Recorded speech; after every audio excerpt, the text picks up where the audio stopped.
Despite centuries in bondage and decades of Jim Crow, the descendants of slaves in America have yet to receive a formal apology or restitution.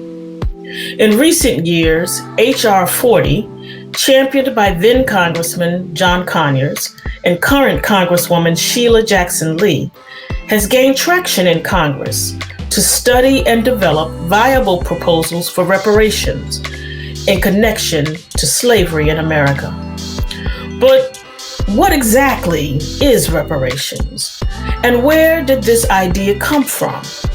Is it really as simple as 40 acres in a mule? Let's discuss. Welcome to The Faithful Citizen. I'm Reverend Leah Daughtry, and today we're talking about reparations.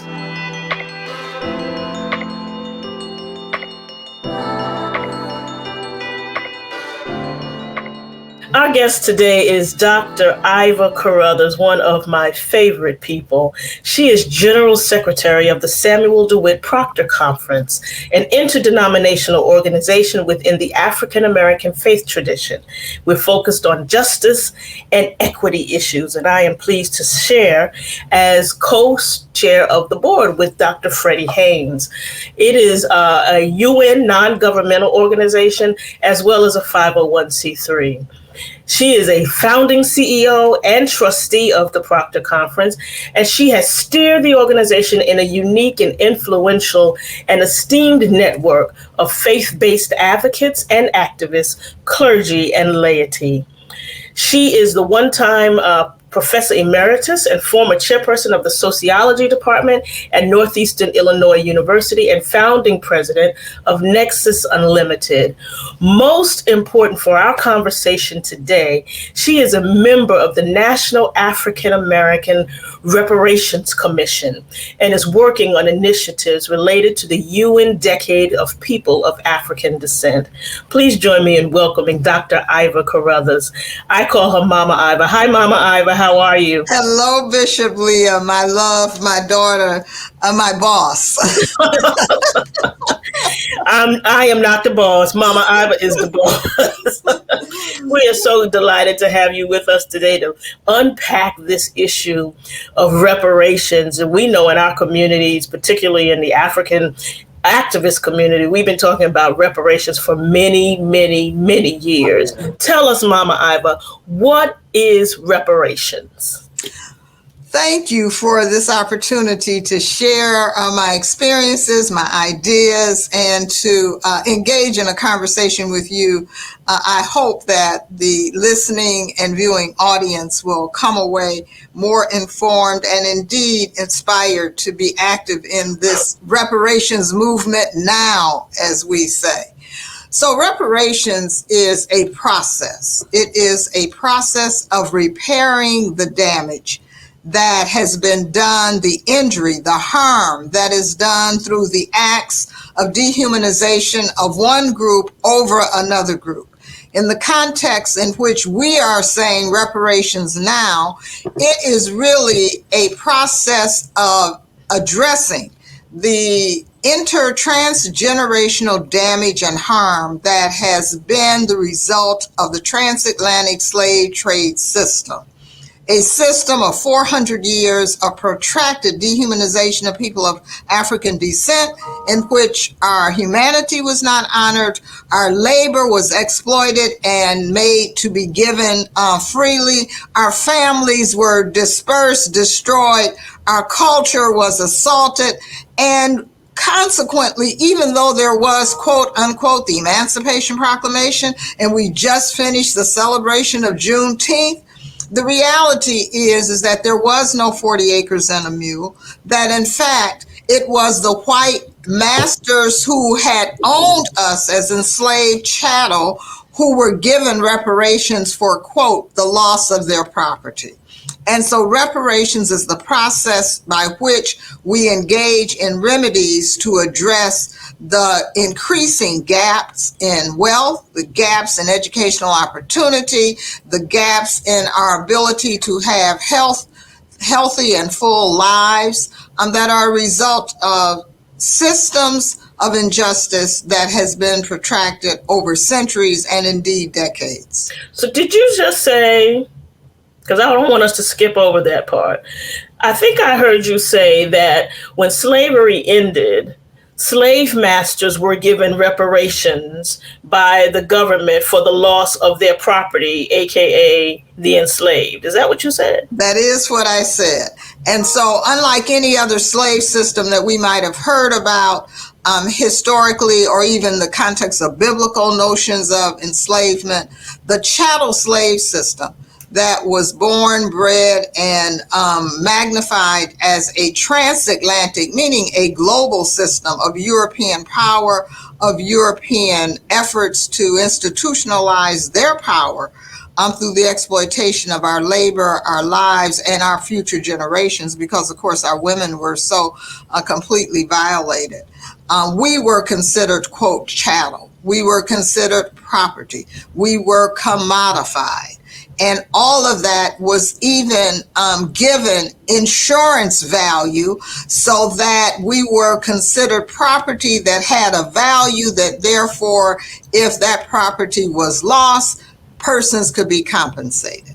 And so, unlike the mythology that Emancipation Proclamation yielded us our 40 acres and a mule, the reality is that the former white slave owners received reparations for the loss of their property.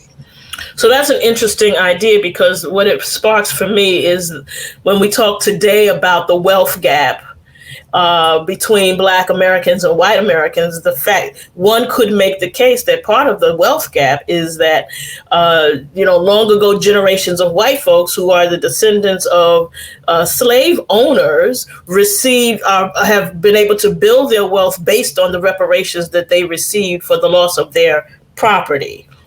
Absolutely. So there are a couple of things that we should think about as we begin to understand this very complex issue. So if we were to understand that the whole notion of reparations in terms of a demand on a government to give compensation for the harm done is a process by which a government takes public dollars and decides to allocate and distribute those dollars in the context of apology, of atonement, of making amends, of restoring, of repairing the harm. And in doing that, it is a redistribution of tax dollars that can either go to an individual or it can go for communal or community well-being. So when we think about reparations, we need to think about it as an opportunity for the harm to be remedied through the reallocation of tax dollars, okay? Those dollars being distributed to individuals or communities or a class of people.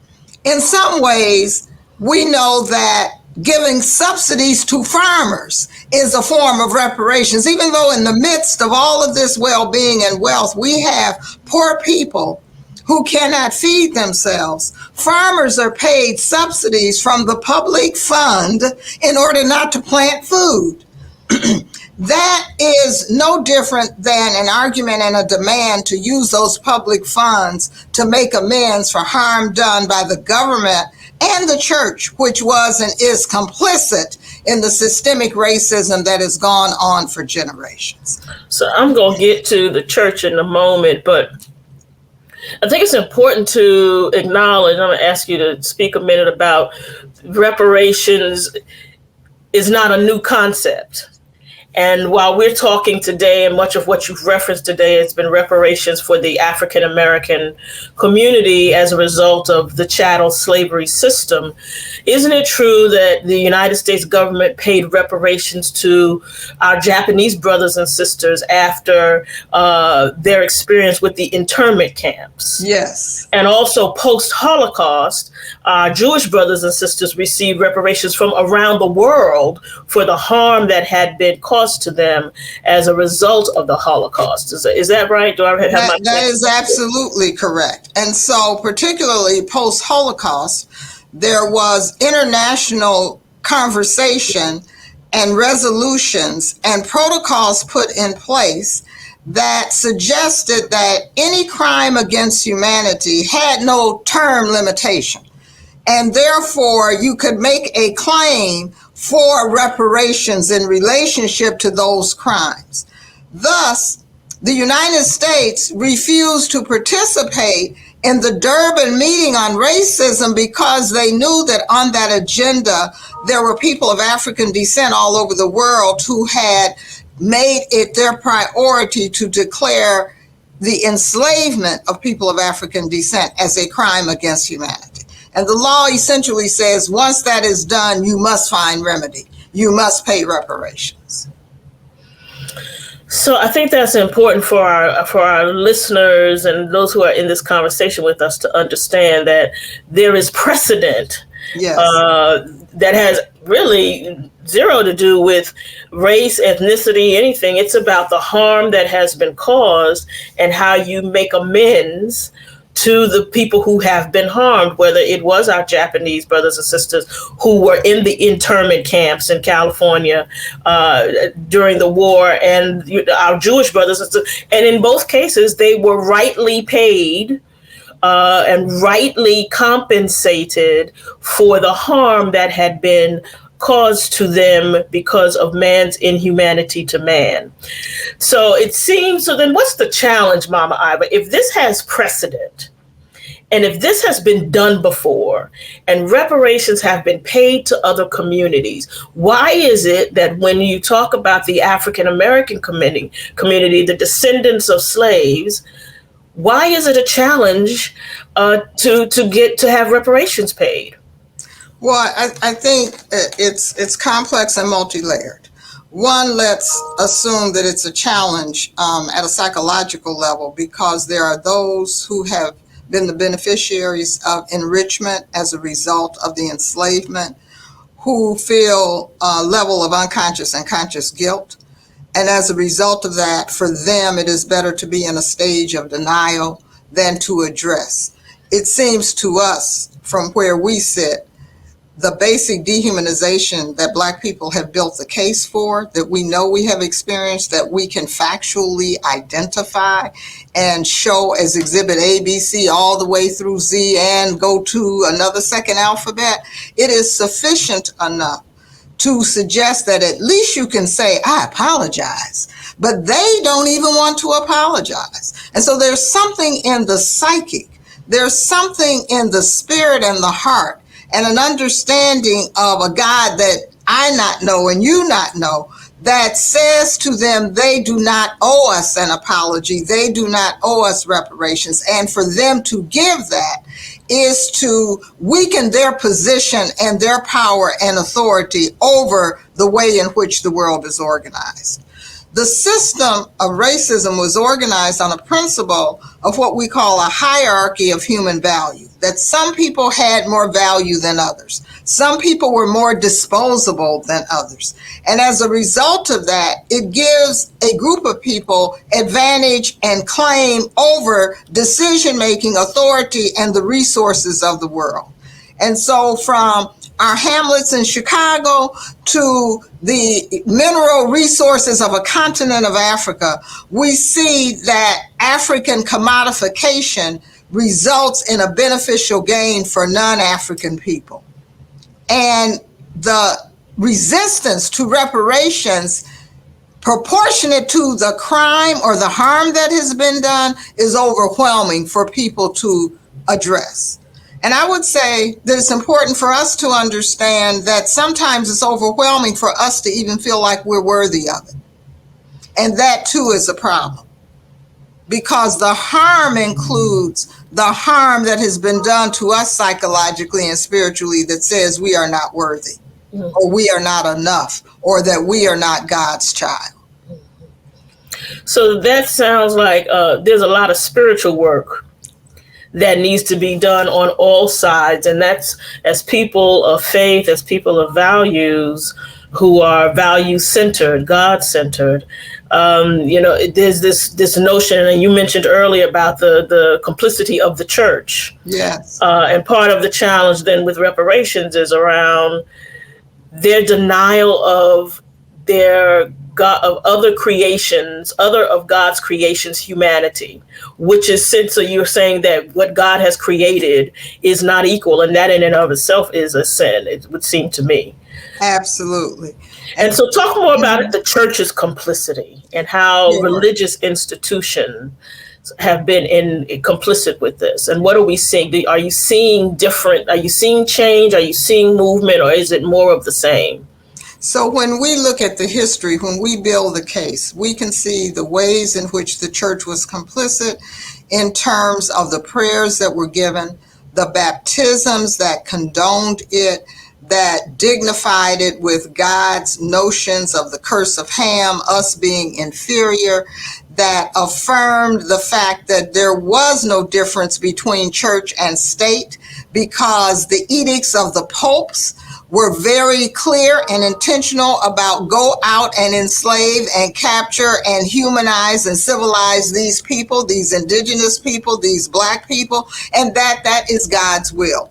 They talked about it in terms of manifest destiny. They talked about it in terms of their hierarchy, and they, being white, were given by God the right to control.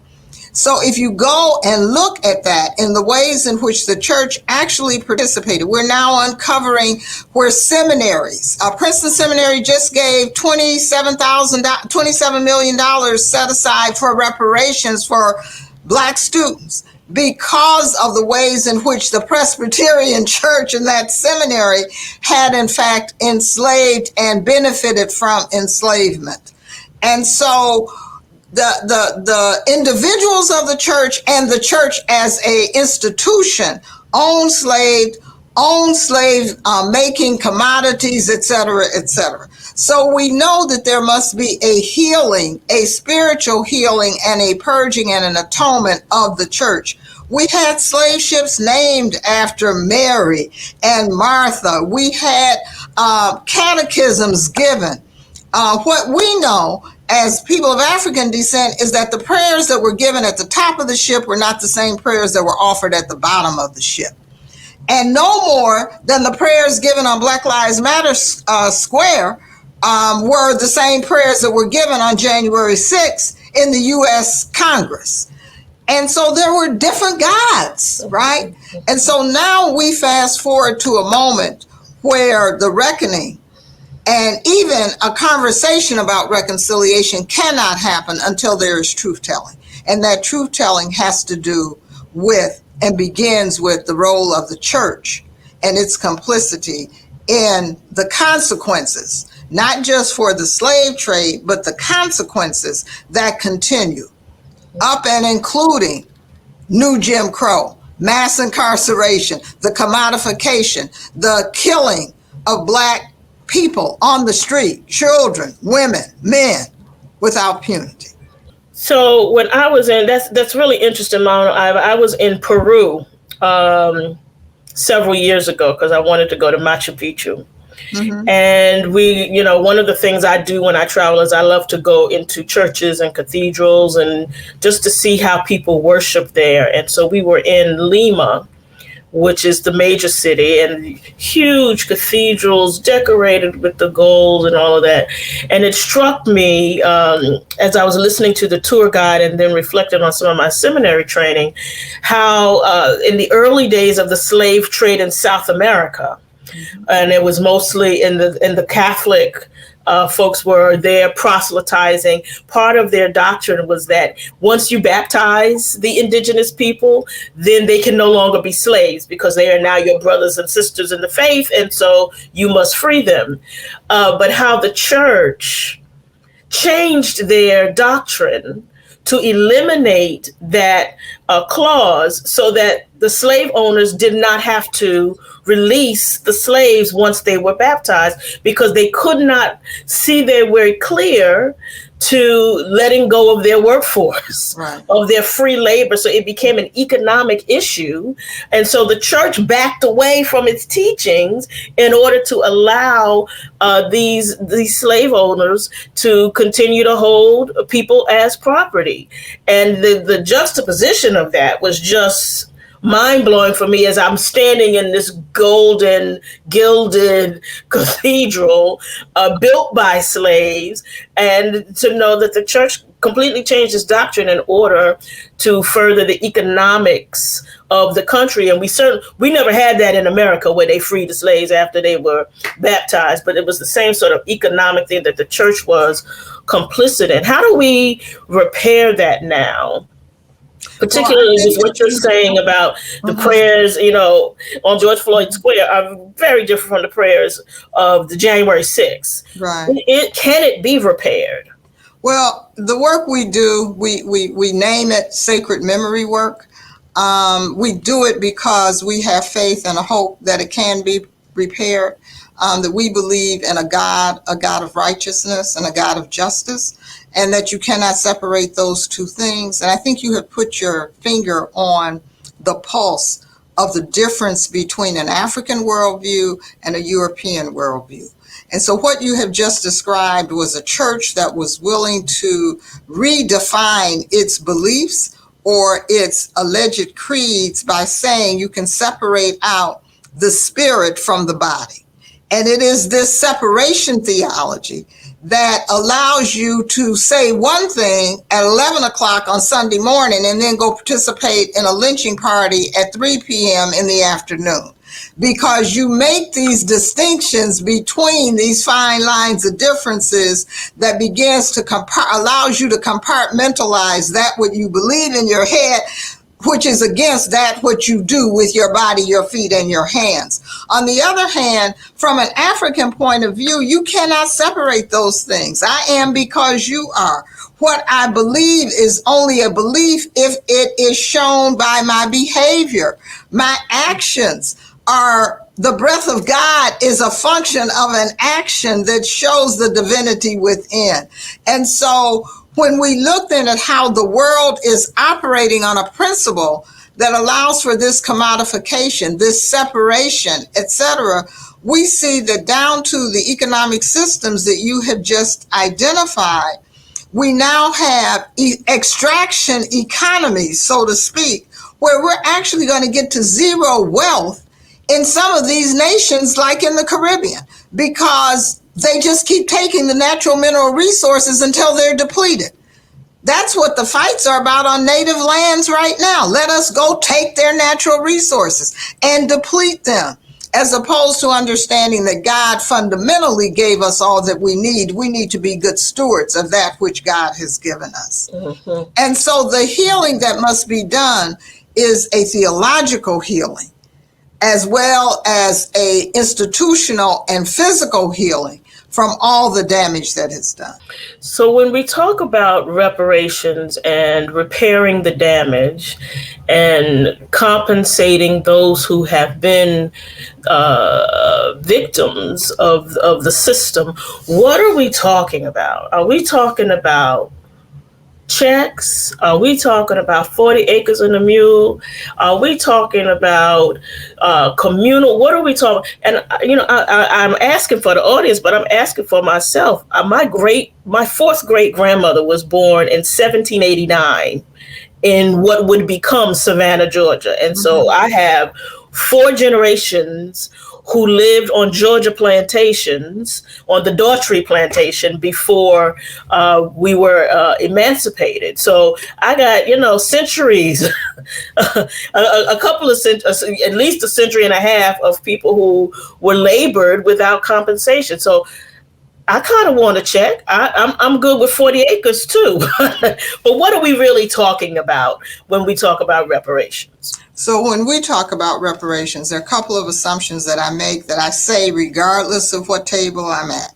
And the first thing I say is that reparations can never be reduced to a monetary transaction because there is not enough money in the world to pay us for the blood, the tears, the travail, the trauma, and the pain that our people, our foreparents, have experienced. Having said that, though, there needs to be a reckoning which begins with a truth-telling process of acknowledgement and a process of confession and contrition that gets us to the point of having common sense conversations about remedy. Those remedies which deal with reparations can be in the form of individual payments, for example, individual acts that speak to the healing, and of course, always a commitment of non-repeat, that we will not do this again. But it can also be in the form of communal or community reparations that benefits the whole of the community. So let me give two examples that I think, I'll give a concrete example of today that models what's being talked about at a theological level, say at the World Council of Churches. At the World Council of Churches, this notion of reparations is being talked about by using Zacchaeus' tax story and narrative to say that he became one who was a believer that acknowledged his exploitation through taxation.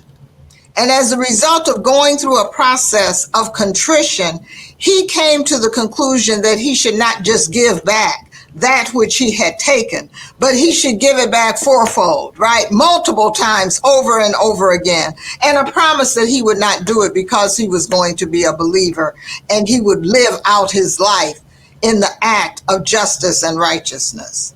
This notion of looking at the wealth gap in America right now, we know from economist modeling that we can leverage a mere 2%, no more than a 10% tax on the most wealthiest of people in this country and certainly in the world, and we can generate enough funds to pay reparations to make for some of the reversal of the damage. Now, what Evanston, Illinois has done and made history as the first municipality in this country was really a model of what we call the Zacchaeus tax model. It essentially said that you can take natural resources, which generate all funds, you can apply the benefits of those natural resources to a process of fair taxation, and you can then distribute or redistribute those tax dollars to make for reparations. What Evanston said was, we now are going to be beneficiaries of monies from cannabis sales.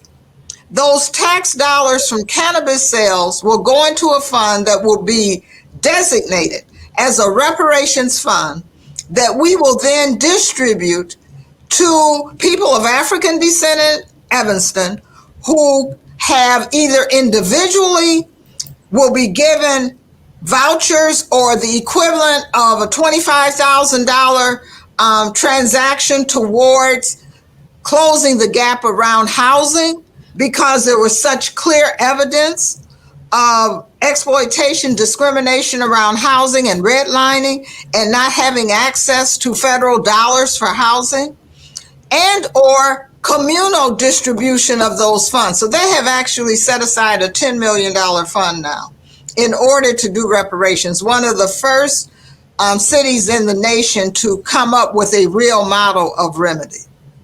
So there are many ways that can be addressed. We're looking at, for example, Princeton Seminary, who is making tuition-free reparations for people of African descent.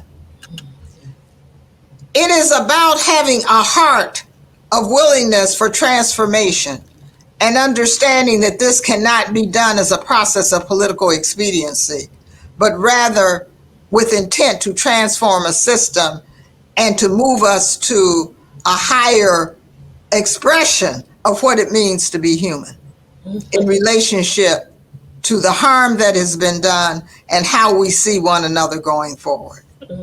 I hope that helps. And I think that a key part of that is the acknowledgement and the apology, right? Absolutely. I was when I was prepping for this, I saw that when the Japanese who were put into internment camps under President Roosevelt,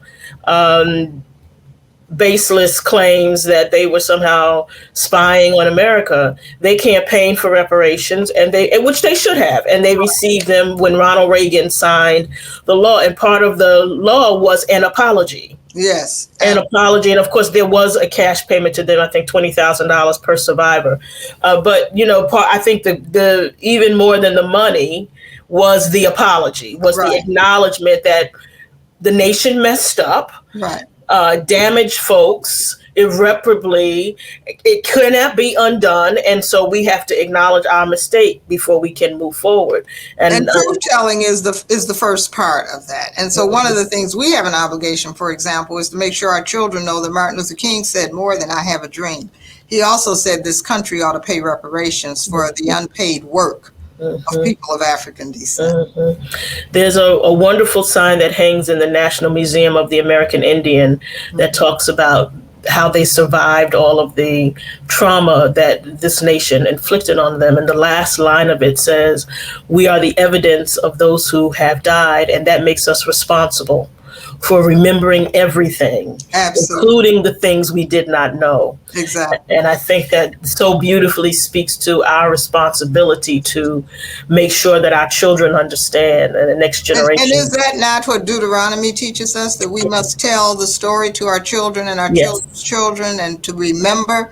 Because we have been dismembered in the process. The antidote for being dismembered and the trauma is to really, it begins with remembrance and truth, right? And so that's what we are obligated to do as faith leaders. And so the Samuel DeWitt Proctor Conference has embraced this responsibility to facilitate sacred memory projects. We have been to Elaine, Arkansas, where we now are looking at mass graves being found. It's been a part of the narrative of the oral history of the people, that there are mass graves buried there. We have those projects going on around the country where we are discovering the horrific harm that has been done and confronting that history in order for this nation to move forward. We're at a very precarious point in this history of this nation, and it is up to us to make sure the nation tips towards justice and not backwards towards injustice. So there's been some important legislation that's been moving recently with the support of Congresswoman Sheila Jackson Lee, and before her, Congressman John Conyers. When I was working on Capitol Hill, every single year he would introduce legislation advancing reparations. Tell us now what's happening with the legislation. There's a lot of bubbling. For those of us who pay attention to this, there's tension around the legislation and whether it goes far enough. So tell us what we need to know about this legislation. Sure. Well, one thing we need to know is I need to invoke the spirit and the memory of Callie House, who is the mother of the reparations movement in this country, who founded an organization with clergy men for reparations in 1896. So we're going to invoke the spirit of Callie House. And then we fast forward to Queen Mother Moore, who was in your backyard, right? And we can fast forward to now Sheila Jackson Lee. But before Sheila Jackson Lee was passed the mantle by John Conyers, in 1989, he introduced the Reparations H.R. 40 bill, which was a resolution to study the consequences of the transatlantic slave trade. Well, that bill has languished up until a few months ago. It finally came out of committee, and we now think we are prepared to have a successful vote to pass H.R. 40.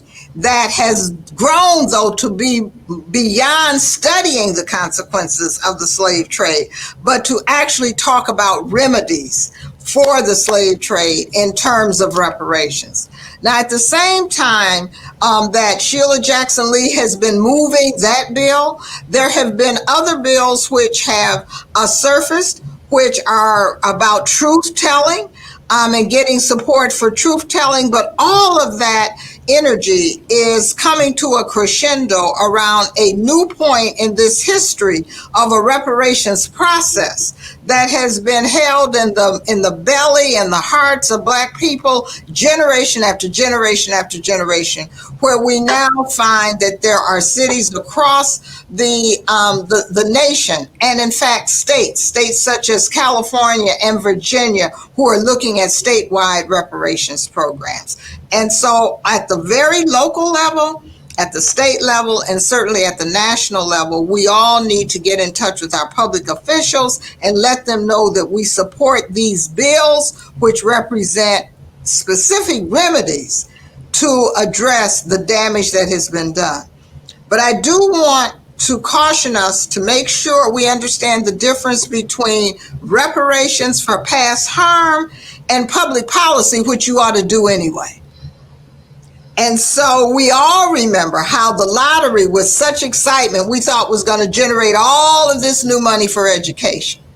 And what happened is the new money was given to education, but then they stopped giving the old money that they gave. And so it was, it was replacement money. It wasn't new money. So we cannot allow for reparations conversations and remedies to be reduced to what you ought to do anyway, or you were going to do in terms of your ongoing public policy. Mm-hmm. That's a really good point.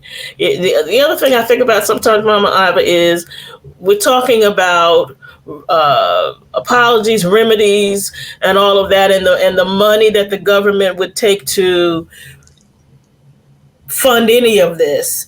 And the fact of the matter is, the ironic part of it is that African Americans are you're talking about spending money that we contribute via our own taxes. So you basically giving me back my own money. Absolutely. And you're giving our money to other people all the time. When you're saving the banks, when you're doing healthcare, all of that is about taking the tax fund and deciding where it will go. And the issue is who gets to decide and who do they think is worthy to be the beneficiaries of it. So how do you respond to people, some Black people, who say, well, we already get reparations in the form of what you now term public policy, or, we already get, reparations because in financial aid or financial assistance or mortgage assistance? How do you respond to that? What way should we use to counter those arguments? Well, we should take a deep breath and we should understand this becomes an educable moment. And we lift up the notion of maybe a race.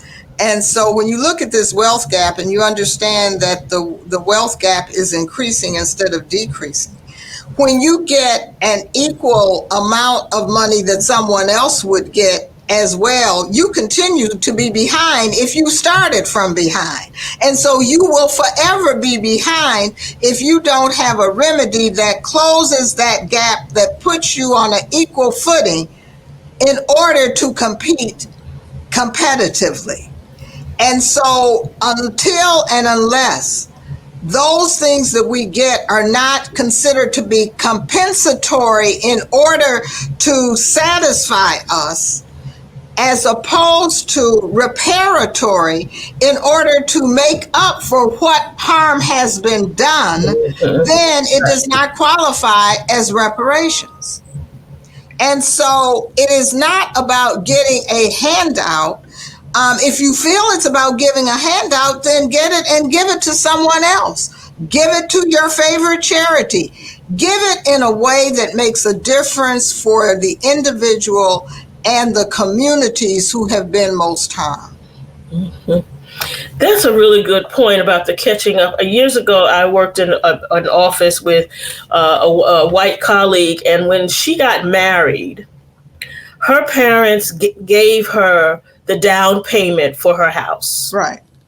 Because that was their custom, that was their tradition. They weren't wealthy people, but they had enough money that they had been able to save funds so that when all of their children got married, they gave them the down payment to buy a house. So in her first year of marriage, she and her new husband moved into a brand new home funded by the down payment that and I've never heard her tell us such a thing, because that doesn't happen in Black. I was like, what you mean? We have to save our own down payments because we don't have this transfer of wealth. Because we were denied loans and mortgages, like when my father came back from World War II as a Tuskegee Airman, denied loans and mortgages to get a house, to be able to sell that house and pass on the monies from the sale to the next generation. So now we have, in this moment of regentrification, these children who have had the beneficial gain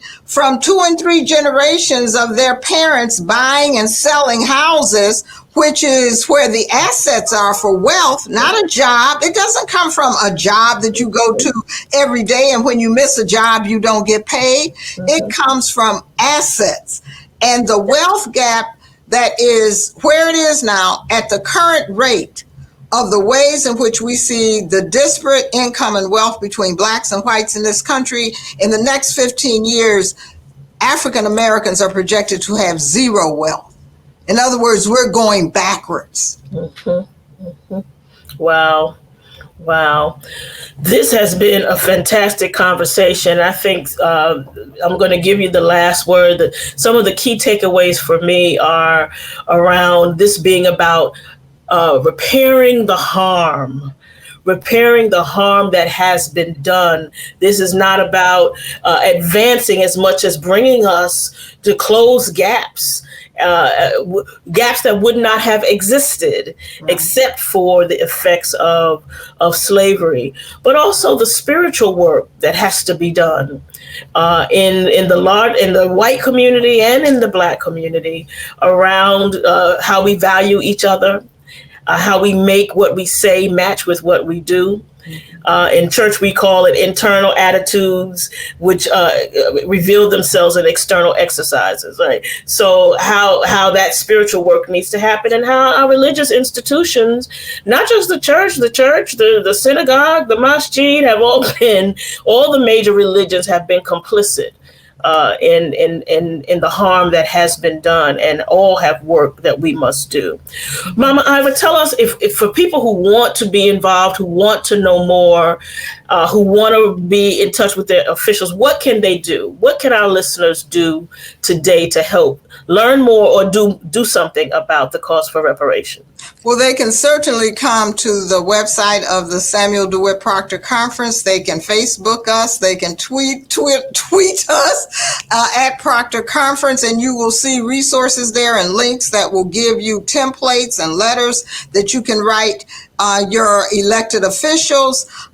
We are also in partnership with the McCormick Theological Seminary, where we're establishing a center for reparations for the faith community that will be a go-to place to help congregations and faith leaders to do this sacred memory work. But at your kitchen table, you can express the kind of gratitude of those of your family members who you stand on their shoulders.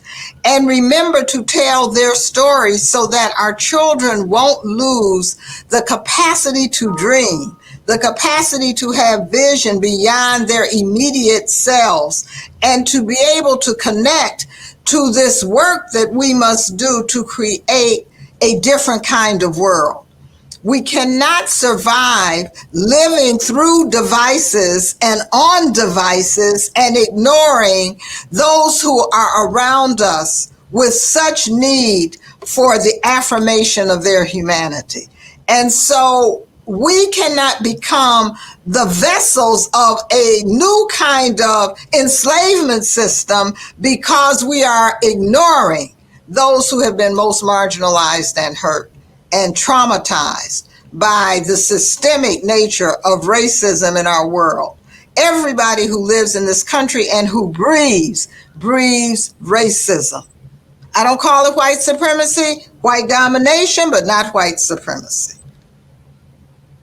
Well, thank you, Dr. Iva Carruthers, General Secretary of the Samuel DeWitt Proctor Conference, historian, sage, elder, mother of wisdom. We thank you so much for joining us for this conversation. I feel enlightened, inspired, and informed, and I hope you do too. Thank you so much, Mama Iva. I love wonderful. You. Thank you for your leadership and all you do, because you work at the intersection of what it means to be God's servant. And we love you and we thank you for all that you do.